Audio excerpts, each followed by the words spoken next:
Vous avez rencontré le président de la République à plusieurs reprises. Pensez-vous qu'il se représentera pour un deuxième mandat? Soufiane Djilali. La dernière fois que je l'ai vu, c'était en mai 2022. Je n'ai donc pas d'informations actualisées. Cependant, au vu de sa dernière prestation télévisée, il m'a semblé décidé à rester aux commandes.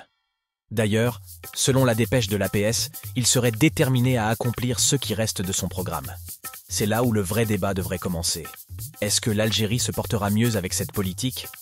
À mon avis, notre pays a besoin d'un changement paradigmatique. Il faut résolument sortir de l'esprit de la distribution de la rente. Il faut mettre le pays au travail. L'organisation politico-administrative est sclérosée. Nous avons donc besoin de profondes réformes qui sont d'autant plus indiquées que le pays est relativement stable pour le moment. Cependant, à ce sujet, il faut lever une confusion qui est dans les esprits. La stabilité n'est pas l'immobilité, mais plutôt une saine dynamique. Il n'y a pas plus stable et définitif que la mort. La vie, elle, est action, création, évolution, renouveau. Pour être stable, nous devons être actifs. Si vous vous arrêtez de pédaler, vous tombez avec votre vélo. Revenir aux années 1970 en pensant que les Wallis feront le développement, que l'administration forte annulera la corruption et que le silence des partis politiques et des médias permettront la mobilisation des Algériens en faveur du pouvoir, est une illusion. Les mêmes causes produisent les mêmes effets. Les pouvoirs exorbitants que possède l'administration sur l'économique ne pourront mener qu'aux tensions sur le marché, aux pénuries, à la spéculation, à la corruption, à la prédation, à la fuite des capitaux et à la démobilisation générale. Ni les inspections contre les commerçants, ni les sanctions pénales contre les spéculateurs, ni l'instauration systématique des autorisations et des dérogations pour tout acte commercial ou d'investissement ne pourront dynamiser l'économie. Aujourd'hui, l'argent est thésaurisé et surtout transféré à l'étranger.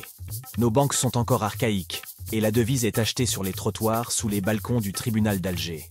Les nouvelles générations fuient le pays et aucune élite sérieuse n'a été constituée.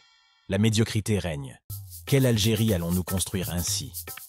Autant la politique du président a pu correspondre, dans une première phase, aux besoins du pays, autant maintenant la conjoncture a changé et ne permet plus les mêmes approches.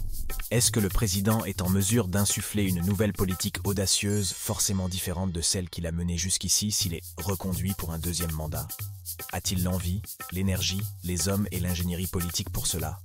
Le doute est permis. Sincèrement, je pense qu'il a fait de son mieux durant ce premier mandat et les Algériens lui en seront reconnaissants.